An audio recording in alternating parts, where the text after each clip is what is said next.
Alright, there you have it. I think that we are now on site. Isang malakas na palakpakan naman po dyan, everyone. And again, as we said a while ago, this is the 6th year of Sinigoma Film Festival. So ito po ay ang taunang ginagawa po ng RK Robbers sa pagpapa-entry ng iba't ibang mga short films. So, ngayon pa lamang po, nais na po namin kayong pasalamatan sa inyong pong pagpapaunlak despite of your busy schedule. Ito po ay ang kauna-unahang taon ng aming pagkakaroon ng press conference kasi simula po nung kami po ay nagsimula sa ating pong film festival, wala po kaming press conference. So this is our first year to have our press con. So once again, to officially welcome here us at our press conference, let us all welcome the CEO and founder of RK Robber Enterprise Co. A big hand for Mr. Xavier Cortez. A big round of applause, everyone. Good afternoon po sa lahat at maraming salamat sa pagpunta dito sa press con ng Sinigoma. Actually, yun nga, unang press conference namin to. Dati na-invite lang po kami sa mga show, sa mga radio show, ganun. Tapos, yun, ngayon, with the help of Sir Mel. Kuya Mel. Kuya Mel lang daw. With the help of Kuya Mel.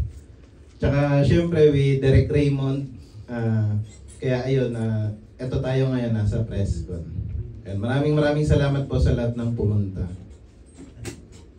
Alright, once again, a big round of applause for Mr. Xavier Cortez or mas kilala sa RK Robbers na Boss X. Ayan, para po mas malaman nyo pa po ang aming, para mas marami pa po kayo malaman tungkol sa RK Robbers, ayan, pwede nyo pong basahin yung ating pong brochure na pinamagay kanina sa may ating pong registration area. And once again, ngayon pa lamang po nais po natin acknowledge ang lahat po ng media partners na nakasama po natin ngayong hapon na ito. Once again, we would like to acknowledge Mr. Josh Mercado of ABS-CBN Online, Ms.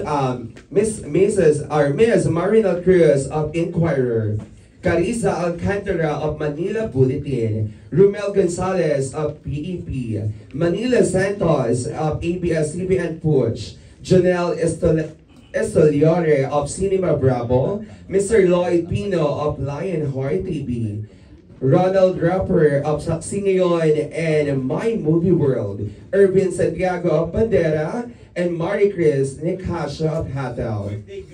Salve Aces of Filipino Star ngayon, Mr. Jeff Fernando of Daily Tribune, Isa Iglesias of Manila Times, Marlo Herrero of Tatak Pelikula, Mr. Jasper Valdez of Manila Standard, Neil Ramos of Tempo, Jojo Panaligan of Rider PH, together with Nas Tavares of Pelikula Mania, Jerry Donato of Philippine Store, and Chadson Redondo of Sinigang PH. Once again, maraming salamat po sa inyo pong pagpapaunlak. And again, para naman po bigyan tayo ng short background sa kung ano nga po ba ang RK Robbers sa Sinigoma Film Festival. Once again, a big hand for Boss X, no other than Mr. Xavier Cortez.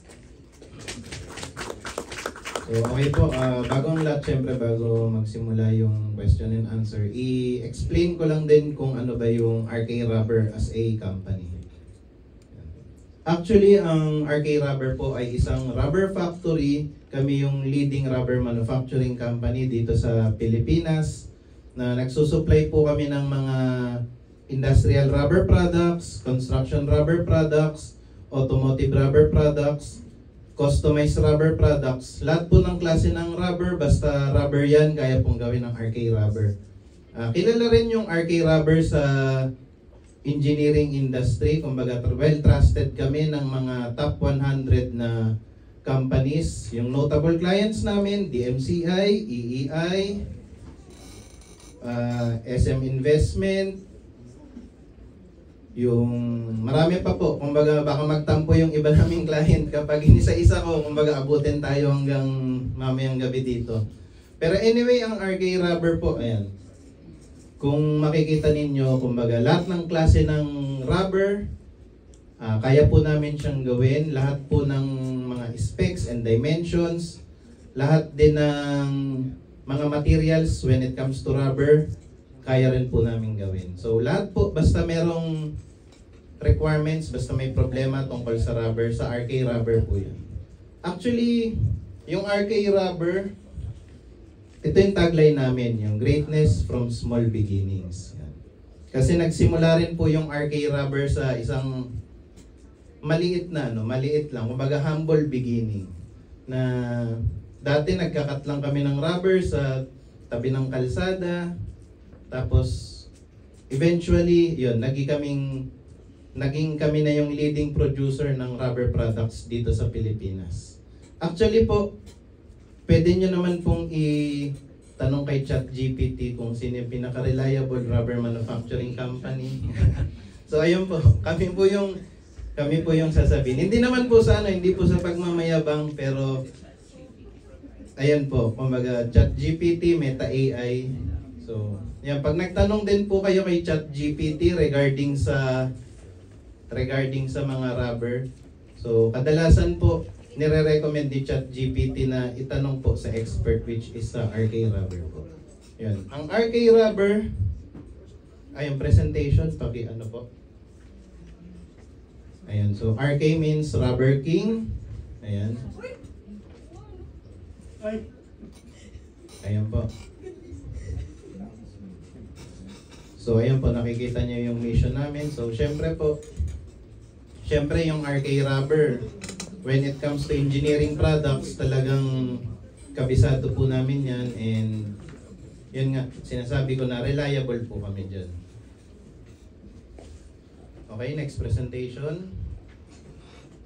Ayan po, so CEO and founder, so bali ako po. Ayan.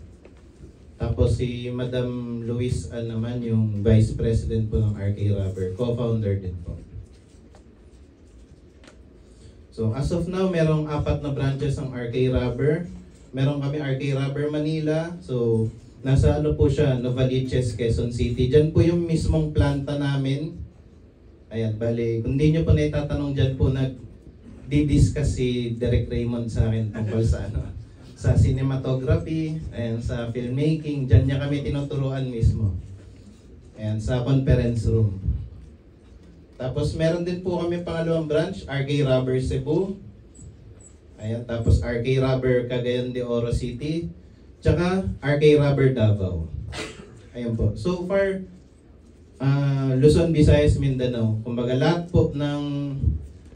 ng sulok ng Pilipinas talaga pong may product ni RK Rubber.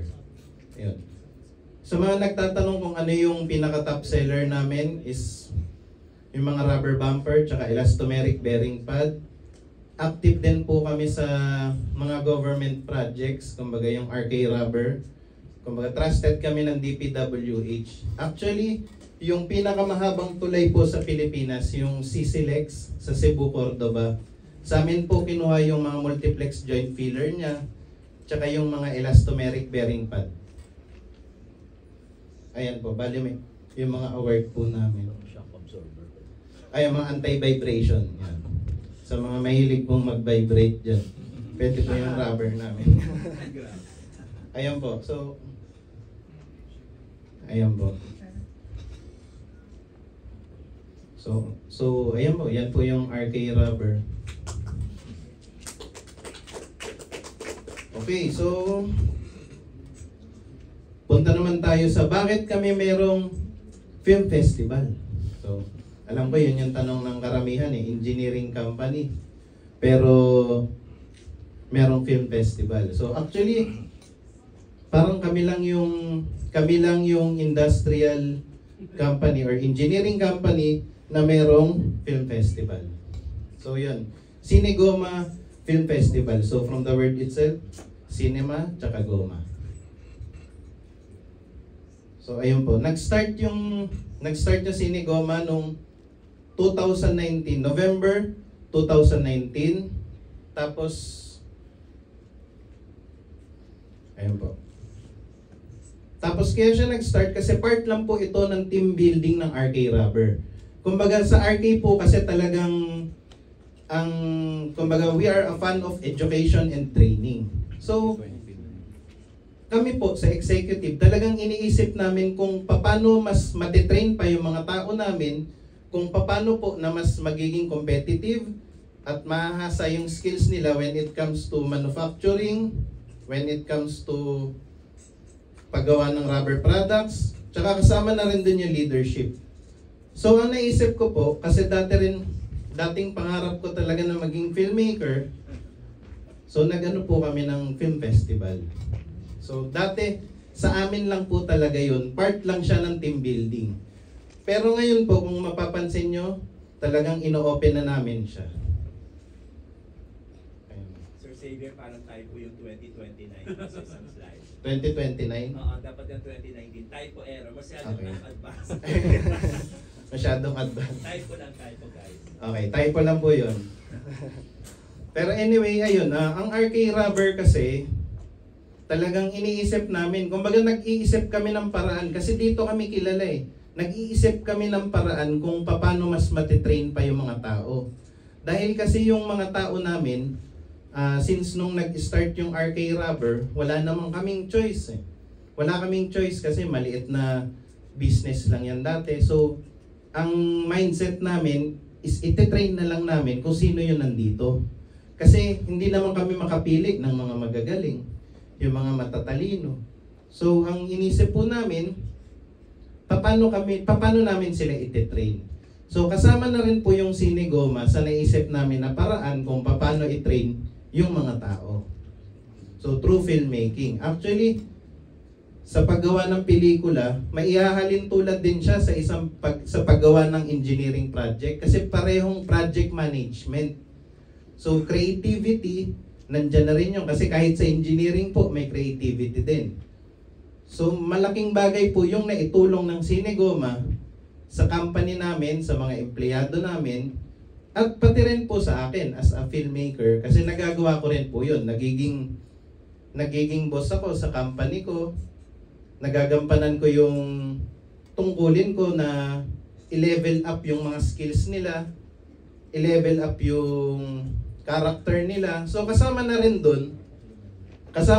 po doon yung itong pag-train ko sa kanila. Tapos, nagagawa ko rin yung passion ko. At nasi-share ko rin sa mga tao ko. Na yung mga empleyado ng RK Rubber, actually hindi naman po sila hindi talaga sila hindi sila related po sa film. Yung iba sa amin pumasok, ang course nila industrial engineering. Meron din po sa amin, hindi pa siya kumbaga hindi pa nakagraduate ng high school. Meron elementary dropout. So kung mapapansin nyo po, hindi talaga film background yung background ng mga tao ko. Pero dahil shinare ko yung passion ko sa kanila at gusto rin namin na i-share yung culture namin sa RK Rubber sa iba, kaya po yung Sinegoma ganito na ngayon. Okay, next. So ayun po, dati yung Sinegoma, kung napakita ba kasi nakatalikod dapat. Napakita yung yung venue dati nung unang-una, yan kami-kami lang. Pero ito na, yan na yung mga naging venue namin. Sa Olonga po, nakapagpalabas na rin po kami. Dito sa Cinepop, sa Alimol, sa Gateway, sa SM Novaliches, pati po sa sa Rizal Park. Ayan po. Pati yung sa Makati, sa May Alliance. So hindi ko alam kung naisama dito sa... Hindi ata naisama. Pero yan, kung saan na po kami nakapagpalabas ng mga film. Tapos, wala rin po kaming sinisingil sa mga filmmakers pati sa mga guest nila. So ayun, talagang lahat ng film showing ng RK, ng Sinegoma RK Rubber Film Festival ay talagang kumbaga funded by RK Rubber. Kumbaga nagbibigay kami ng platform hindi lang doon sa mga empleyado namin, kundi pati na rin po sa ibang mga filmmaker, sa mga aspiring filmmaker na talagang gusto nilang, kumbaga nag-i-start sila, gusto nilang magkaroon ng experience, ng pangalan. So binibigay po namin to sa kanila. Ayan, so ayan po, yung mga naging previous jury namin. So, So, ayan. So, ito po yung mission namin, to ignite a culture where impactful contents empower people to share better stories. So, yun yung mission ng Cinegoma talaga. Kumbaga, kasi kung titingnan natin, marami naman pong film festival, marami rin naman na, kumbaga maraming film festival, maraming film school. So, kami sa Cinegoma, ang goal namin, at least man lang, maturuan namin yung mga content creators kung paano magkwento ng mas maganda. Okay, next. So, ayan yung tema ngayon, may kwento ang bawat laban. Ayun, kung magtatanong po kayo, ang Cinegoma rin kasi is ano siya, kumbaga medyo motivational po. Kumbaga motivational yung atake lagi. Kasi, syempre, RK Rubber, nandun na yung quality, durability. So, kasama na rin doon yung resiliency. So, ganun din yung ano namin sa Cinegoma.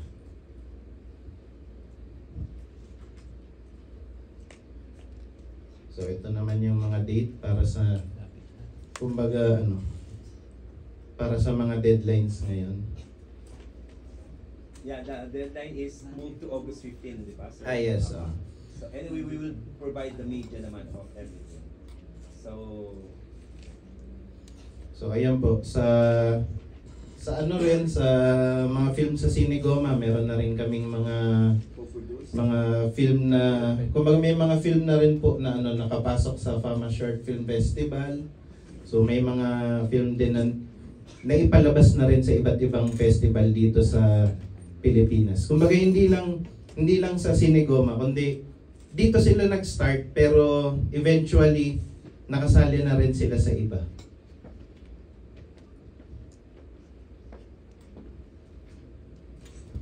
Ayun po. So, yan po yung sinasabi ko na we transform content creators into better storytellers.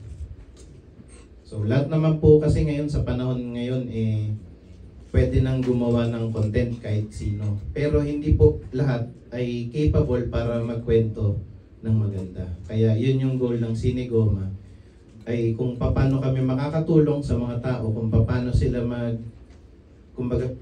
mag-improve when it comes to storytelling.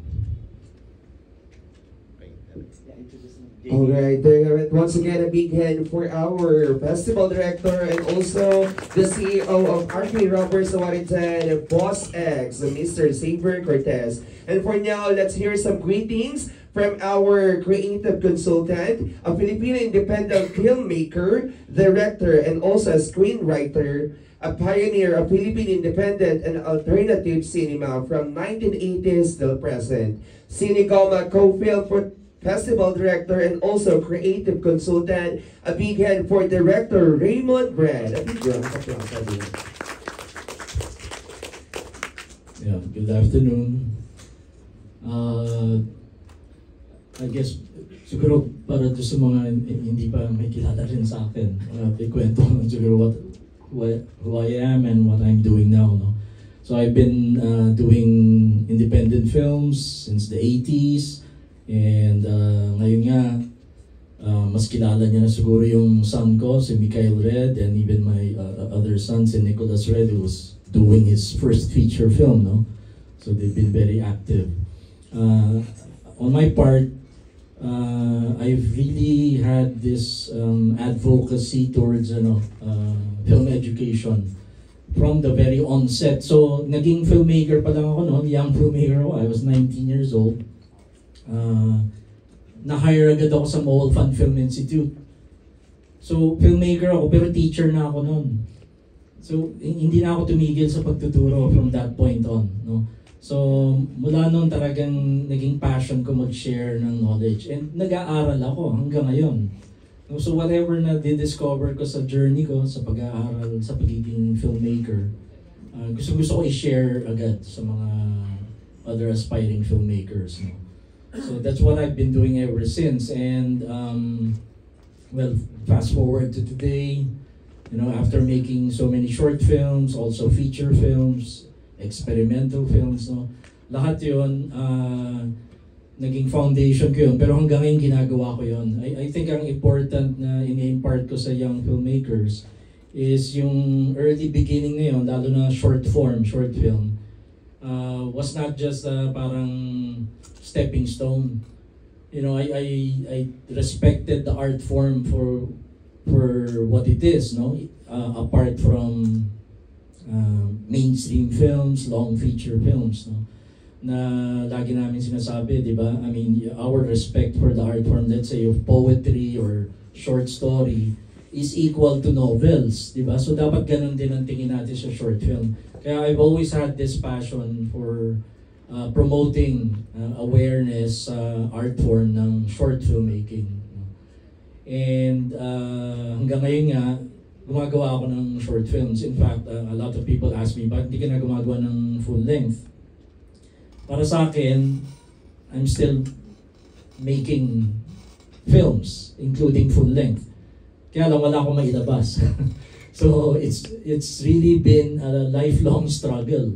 I'm still a struggling filmmaker even now, no? Even though a lot of people regard me as very successful, very prominent. Lagi ko sinasabi yun, I'm a struggling filmmaker. I'm proud of that kasi hindi ako tumigil. I struggle to make the films I believe in, no? So, lagi ko sinasabi sa interviews, hanggang ngayon meron akong 30-year-old screenplay, makapili, na full length, medyo ambitious, World War II. Hanggang ngayon, hinahanapan ko ng tamang producers, tamang support and funding. So isa yun sa mga talagang ina-aspire ko pa rin magawa, no? But along the way, I've still been making short films, no? Nag-exhibit din ako sa mga art space, galleries. I do video installation. So nagdadabble pa rin ako sa experimental cinema. Kaya sinasabi ko sa kanila, what do you mean hindi na ako filmmaker? Gumagawa ako ng films. Those are films, no? And then ngayon nga with the students, no, nagtuturo kasi ako sa I was teaching in Benil, I was teaching in UP. I continue to teach at the Mall Fun Film Institute, no, like right now. And then I do special workshops. Isa nga yun na nung na-meet ko si Xavier, they thought na gusto nilang magkaroon ng special workshops sa ano nila, sa company nila for their employees, and so yun yung ongoing namin, no? And then I continue to do commercials. Nasa Filmex production house ako, one of the probably one of the oldest commercial TV production houses, no? And ang one of the major roles na this year ko lang natanggap is na-appoint ako ni Director General Paolo Villaluna of the Film Academy of the Philippines to be the head of education for training and research ng Film Academy. So nagiging abala ako diyan. So again, it's really a focus on education, no? And more in particular for the film industry. Of course, the Film Academy has direct ties, of course, with the guilds, no? Film guilds, so film workers guilds. So yun ang focus niyan. So magiging abala ako dyan. But I will always make time to share yung knowledge ko sa mga workshops, and like right now nga yung ongoing naming intensive filmmaking workshops sa Mobile Fund, no? Every year namin ginagawa yan. So I am very passionate with that kasi dyan ako nagsimula.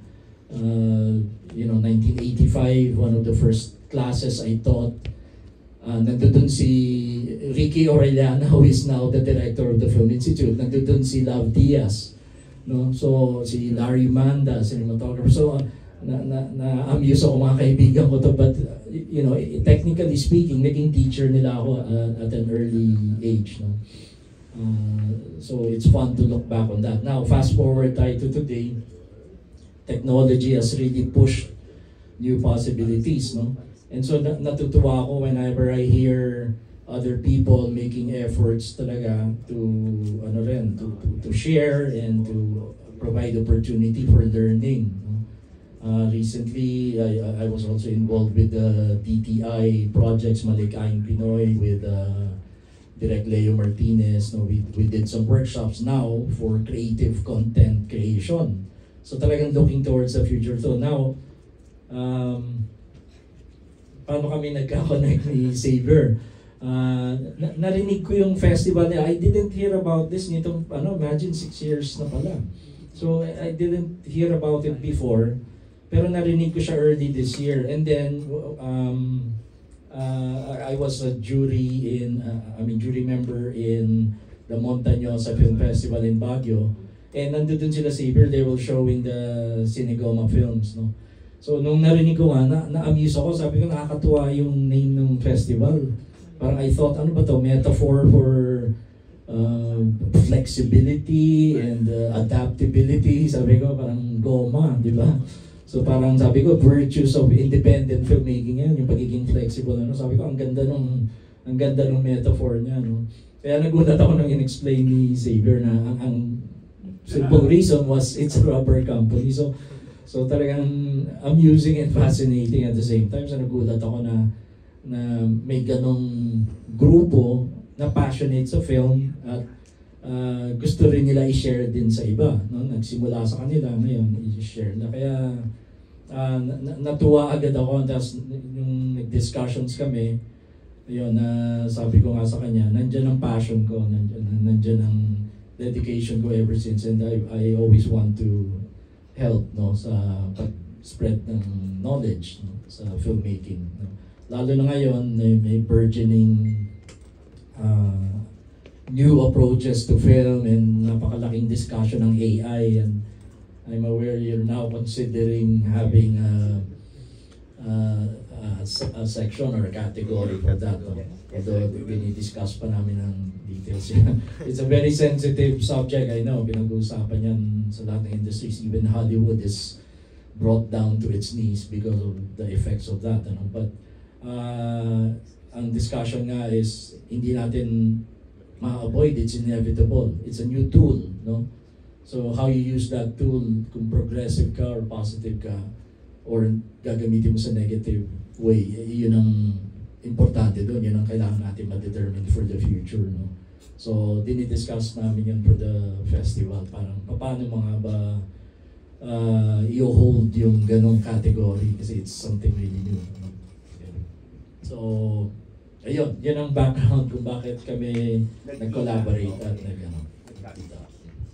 Wow, thank you so much, Derek Raymond Red, for your very inspiring background on filmmaking. So by this time, we are opening the door, and may I call in here Kuya Mel for our media Q&A. A big hand for Kuya Mel.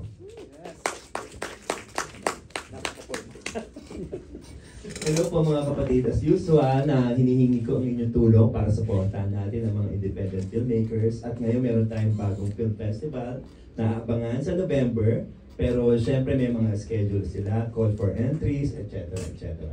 So, para sa inyong mga katanungan, nandito si Derek Raymond and si Mr. Xavier for your questions. Please feel free to ask your questions.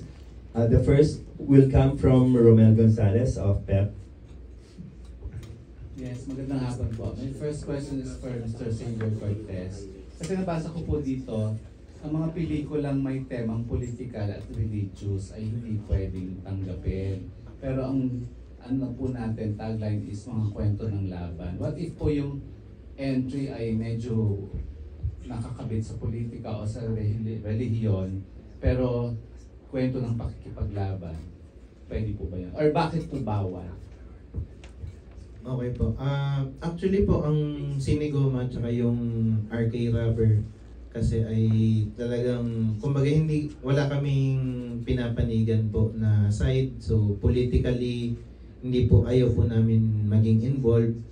Kaya lalo na po when it comes to discrimination, ganun. So hindi po talaga kami, hindi kami nag-a-allowed kapag kung political po, kung subtle siya, basta walang sinabing, kumbaga walang pinpointing na mangyayari, pwede. Kung religion po, okay lang naman po basta hindi yung nang di-discriminate ka ng ibang religion.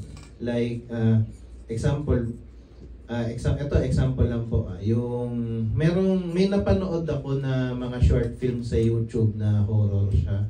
Tapos kumbaga parang may mga religious tawag dito, masabi natin. Parang may mga characters na parang yun yung kontrabida, ganon. So, ayun, hindi ko alam, baka mamaya karamihan dito napanood na rin yun. So, ayun, medyo hindi pwede yung mga ganon na film. Kasi po, gusto namin talaga na yung stay neutral sa kahit anong religion and kahit na anong sa politika. Pero kung naman po, for example, maganda siya about laban pero meron siyang, sabihin natin, meron siyang kumbaga parang may religious, kumbaga may mga, sabihin natin, nagdadasal or nagsisimba yung character, wala naman nung problema doon. As long as wala pong inaapakan o dinidiscriminate na ibang religion. Ayun. And then since ito po yung 6th festival ninyo, pwede kayong mag-mention ng mga past winners ninyo ng pelikula or kasi meron pala kayong best actor, best actress. Meron na po bang mga artistang sumali sa Cinegoma in the past? Pwede niyo pong ma-mention kung mga winners na before. Ayun po, yung winners namin nung 2019 ang best film namin ay Ang Maniniyot. Bali, gawa po yun ayun po, sa mga hindi po malalim na Tagalog siya pero ayun, photographer po. Ayun. So yung may po sa Bisaya na dialect, medyo matatawa. Pero yun po, photographer. Pero anyway, yun yung naging winner nun. Gawang RK po siya. Tapos nung 2020, dahil pandemic, wala po. So 2021, yung taga Olonga po, si Direct JC Eben yung nanalo. Kalimutan ko na yung film niya. Pero about siya sa isang about siya sa isang struggle na parang yung girl yung parang humuhukay siya ng parang gusto niya ibaon yung sarili niya, ganun. Ayun, parang yun yung film niya. Tapos 2022, Were you asking about mga celebrity na Nalagay best actor, best nalimit ako actress. Okay. Meron na po. so sa kumbaga, meron din po akong in-exhibit na film noong 2022, yung Time Purse. Naging na siya, kumbaga, doon siya nag-start sa Time Purse. Tapos, na siya ngayon, nasa VMX na, si Audrey Avila. Pero nung sinushoot namin yung Time Purse, hindi pa siya Audrey noon. Tapos ayun po. Kumbaga, meron din yung sa Benny, nakalimutan ko yung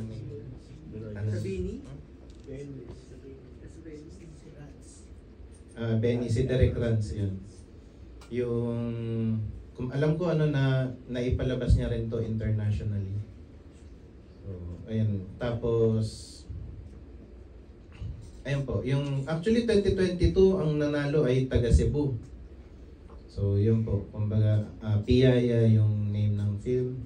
2023 dito sa Manila naman, taga FEU. Professor siya sa FEU, si Ken Leviste. Crushmate, yung 2023. So 2024, yung Hello Maya. Ayun po. Thank you, Mr. Xavier. Ang next question ko for Mr. Raymond Jed. Tapos kanina po, ko lang yung sabi niyo struggle. Hindi po, may Cannes Film Festival award na kayo. Hindi po kayo struggling direct. Hindi, kailangan i-redefine what struggle is kasi in fact after the Cannes win, nag-struggle ako in a weird way. In a weird way. Siyempre, I can't deny yung the Founder Award was big news nung time na yun. So all the big production companies were approaching me. Lahat. Kausap ko sila, Boss Big, Jimmy Duabit of GMA Films, Charo Santos. We had all the meetings, ABS. Everybody wanted to make a film by me and with me. The problem was when I said, ito yung gusto kong gawin, which was makapili already, which I mentioned, nobody was ready to make a film like that noong time na yun. Hindi nila bet. And then, so hindi sa ayoko, but it's more, okay, sige, ito yung gusto kong gawin so maybe next time.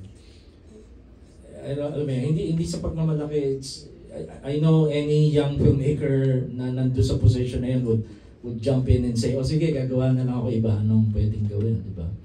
But hindi, my mind was on that Sabi ko, ito yung gagawin ko. So, lumipas ang mga taon, wala, hindi magawa. I pitched it sa Busan, sa, yung ina-accuse sa mga tao, I sat down my laurels daw. I was sitting on my laurels. Hindi totoo, I was struggling to look for financiers, French producers, ang ilipag-meet ako. Lumipas 8 taon, wala. Hindi ko magawa. So, nung 2008, sabi ko, gagawa na ako ng movie. Ginawa ko Himpapawid. So, yun yung proof ko na filmmaker ako. Kaya lang, ganun ako katagal gumawa. Kasi ganun yung focus and passion ko dun sa mga films na gusto kong gawin. Because I only want to make the films I believe in and I want to make. And all my films, ako yung either sumulat or co-write or conceptualize So, kasi if I just want to make money, gagawa lang akong commercials, mabilis See, I'm very practical and realistic. Yun ang lagi ko sinasabi. Kaya ako pumasok sa TV commercial industry. Diba? It's filmmaking, it hones my craft in cinematography, I enjoy it, at mabilis. So kung money lang ang habol ko, doon ako. Now, yung films ko, hindi sa ayokong kumita yon, but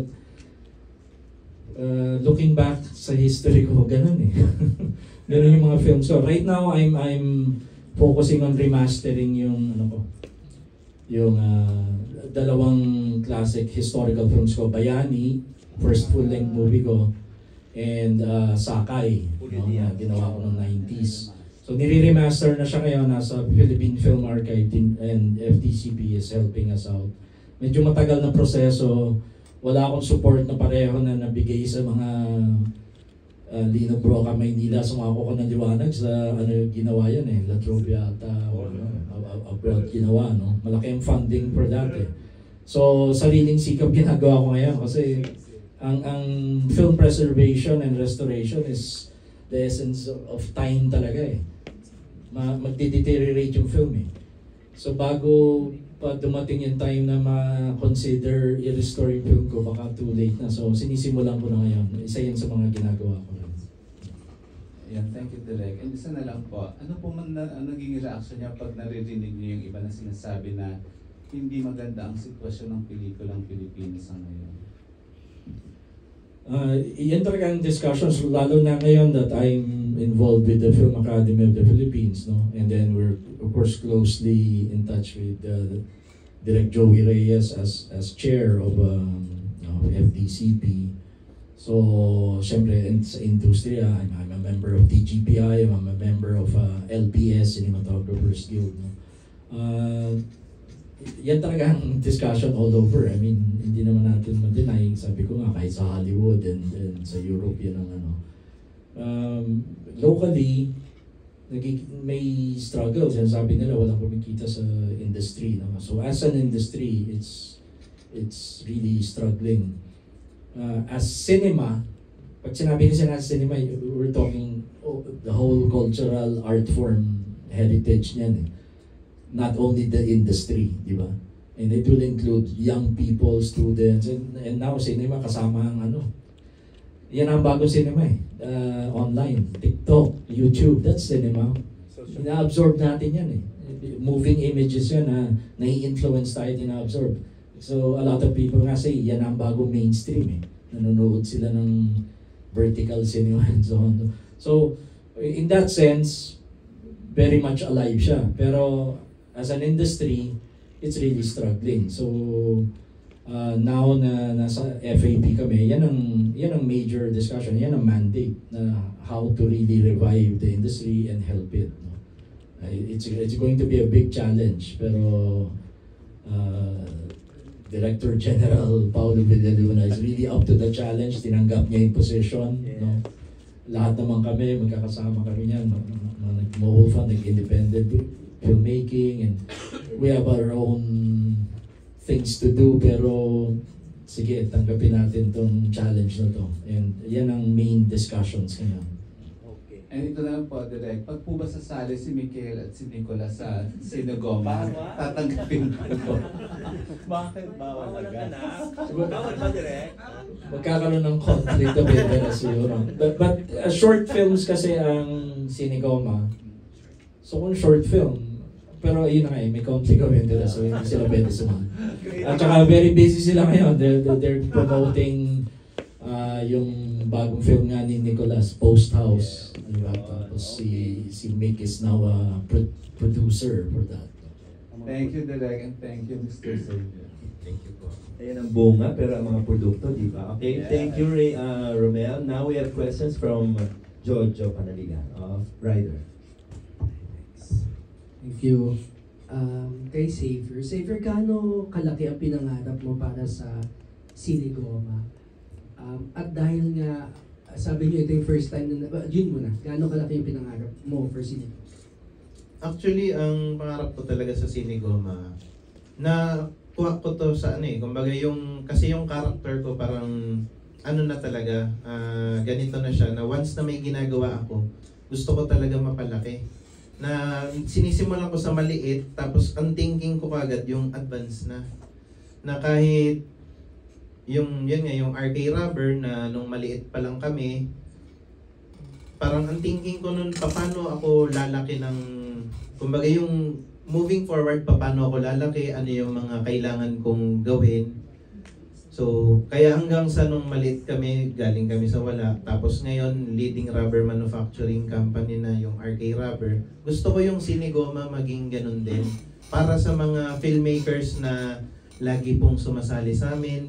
And then para din po sa mga empleyado ng RK Rubber na meron din kasi silang kwento na gusto nilang i-share. Kasi po, ang mga goma na ginagawa namin, kung mapapansin po natin, hindi pansinin ang goma. Kumbaga yung mga pyesa, mga parts, parang hindi pansinin yan. Pero sa likod po ng bawat pyesa ay meron pong kwento ng isang manggagawa na nangarap, lumaban ng patas, at higit sa lahat, nag-struggle. Pero sinusubukan pa rin po na, kumbaga sinusubukan na to pa rin yung pangarap nila. So yung Sinigoma, ang pinaka-vision ko talaga dito, gusto ko na hindi lang po dito sa, kumbaga hindi lang siya parang pag may event kami sa Manila lang. Kasi yung ginawa namin sa Olonga po, kumbaga doon lang po yun sa Olonga po, tapos sabay next week dito naman sa Manila. So, ang nangyari po nun is talagang yung Sinigoma, parang pumunta kami doon, inorganize doon, tapos sabay sunod dito naman sa Manila. So, next siguro ang gusto ko talaga is Luzon, Visayas, Mindanao na katulad po ng mga branches ng RK Rubber, meron na rin na simultaneously na gaganap na Sinigoma kahit po hindi dito sa Manila. Alam naman po, salamat. Alam naman po natin na para mas mapansin, lalo kung film festival ay kung ang mga artistang gaganap, kilala, kung mas madaming venues. Ngayon, ika-6 year nyo, may press con tayo. Pero papunta na ba tayo doon na may mga artistang gagat, malalaking pangalan na, at saka mas madaming venues? Ayun po, actually, as a filmmaker, talagang gusto rin po natin yun na talagang mga artista yung gaganap, talagang kumbaga malalaking pangalan. Kaya lang, minsan hindi natin maiwasan na syempre yung budget po ang iniisip. Pero kung sakali na mabibigyan ng pagkakataon or talagang merong mga sasali na may malalaking pangalan sa Sinigoma, kumbaga i-welcome naman po namin sila. Tsaka yun din, siguro yung sa ngayon is naka-focus po kami sa kung paano namin maipapakita sa buong Pilipinas na kumbaga nag-exist yung Sinigoma, na merong film festival na ang nag-organize ay isang company na hindi naman po related sa film, pero buong puso at buong effort na binibigyan ng oras, puso at energy para dito po sa paggawa ng pelikula at saka sa pag-help po ng event na ganito. Kaya yun po yung ano namin, na talagang maramdaman ng mga tao yung sinseridad ng company namin. Kasi tulad po ng sabi ni Derek Raymond kanina, kaya po kami nagkasundo kasi yung pagmamahal talaga sa sa art. Kasi ang sabi ni Derek Raymond na kung gusto niya daw po gusto niya ng pera, gagawa na lang siya ng ads. So ganun din naman po kami. Kung gusto lang talaga namin ng pera, nag-focus na lang po kami sa goma.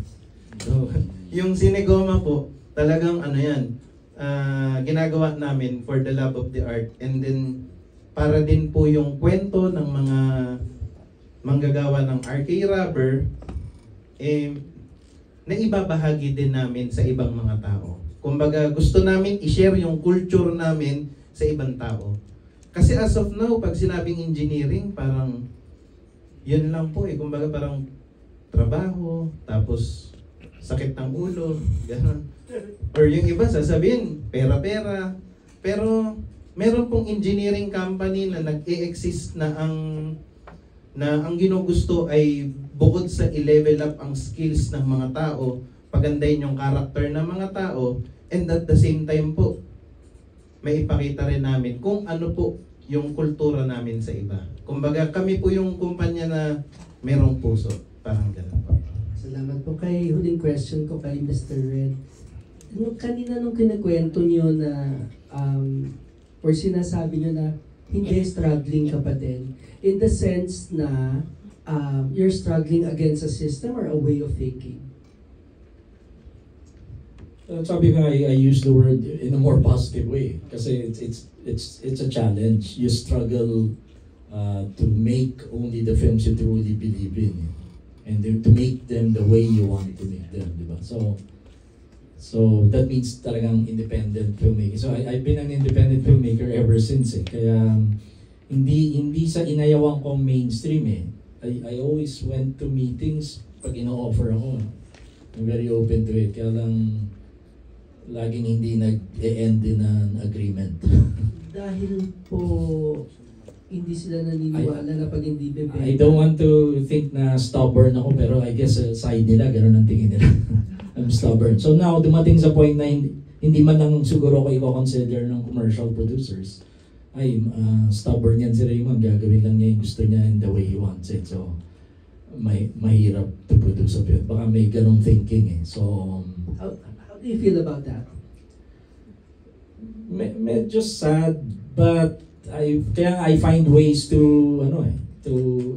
to produce my films independently, di ba? Whether through grants, through independent producers. In a way na na-produce yung kanina, na-produce ko yung Himpapawid noong 2008. Producer ako noon, nag-invest din ako. But tumulong din naman kasi friends ko sila Butch Jimenez and Jimmy Duabe through her GMA Films, no? Of course, by that time, tumaas na ang pwesto ni Jimmy Duabe, Gilberto Duabe, di ba? Nagtumulong sila doon sa film na yun See, they believed in it. Kaya lang, yun na nga, ganong klaseng effort siya So, kaya hanggang ngayon, officially, hindi ako mainstream filmmaker Kahit kilala ko lahat ng tao sa industry. Ang strange thing is, looking back, I'm not a mainstream filmmaker until now. I'm not officially in the industry, but I'm a member of the guilds, no? So, and then now, Film Academy na ako. So, mas ginawang legitimate. Very quickly lang, na-amuse ako sa tanong mo earlier. Hindi, kaya nga, ang maganda sa isang festival, nagbi-build ng reputation, no? Kasi gano'n na nangyari naman noon Ako nga, nung ginawa ko yung Anino, syempre masasabi ko siguro, narinig na rin yung name ko noong time na yun, no? 1999 ko sinut yung hindi ko kilala si Eddie Garcia personally, pero tinawagan ko siya sa phone. Sabi ko, gusto kong siyang gumanap doon sa Anino. And pumayag siya, kahit di niya ako, narinig na niya yung name ko na independent filmmaker ako. So pumayag siya, tapos yun, sila John Ercilia. No? So, nung nangyari yung Cinemalaya, ganun nagkaroon ng reputation. Then, yung movie celebrities, actors, stars, sabihin na natin, suddenly, nagkaroon ng parang desire na, hey, dapat may Cinemalaya film ako. Naging claim to fame pa nga ng certain stars na, ikaw may Cinemalaya ka ba? Parang may biroan silang ganun So dumating sa point na sila na yung mismo may gustong umarte. So siguro ganun ang pwedeng future ng Cinegoma. Pag nag-build ito ng mas mataas pang reputation, magugustuhan na ng mga artista na umarte sa mga films, kahit short films yun. Diba? In line with that po yung last question ko. So, naglalaan kayo ng oras, panahon, talino, at yung maganda yung pangalan sa ganitong festival because it is investing in the future. Yun yung nakita ko kasi laging, yan nga kasi nagsimula ako talaga. Kumbaga sabihin natin grassroots. Nagsushoot lang kami ng Super 8 noong 1980s, di ba? And the movie industry, I mean, I hate saying it, pero in a way, they were looking down at that Parang, ang kolong-kolokohan yan, hindi naman yan cinema. We were shooting Super 8, kami nila Nick De Ocampo, di ba? But we built that reputation ng independent cinema. So, tuwing makakapit ako ng mga tao na may ganong passion, na pinupush yung and it's an uphill battle din, di ba? Na nakaka-relate ulit ako doon, kasi doon kami galing independent and alternative filmmaking. How does that future look to you? Well, kailangan mag-adapt tayo. Importante. Yun na nga, discussion. Kaya nga interesting, mag-open sila ng bagong category ng AI. But dinidiscuss na namin ng carefully. Kasi sabi ko, medyo kakaibang yan. Kailangan diba? Kailangan natin ma-pinpoint talaga yung guidelines for that. It's a new thing But hinaharap natin yun. So, harapin natin yung future and what the technology will provide us. Thank you for your questions, Jojo. Maisingit ko lang, just to inform everybody, di ba finished film ang isasubmit? Pwedeng finished film, tumatanggap kami nun. Pwede rin naman na Gagawin pa lang. ginagawa pa lang, habang ginagawa. Pero ang importante ay mag-register na. Okay, yun yung deadline na August 15 Yun yung para August ma-announce ng ating mga kapatid for registration. And then, kung may requirement ba, dapat meron bang product placement ng RK rubber or wala namang mga ganun? Actually sa mechanics may nakalagay na ganun, pero siguro tatanggap na rin kami kahit wala.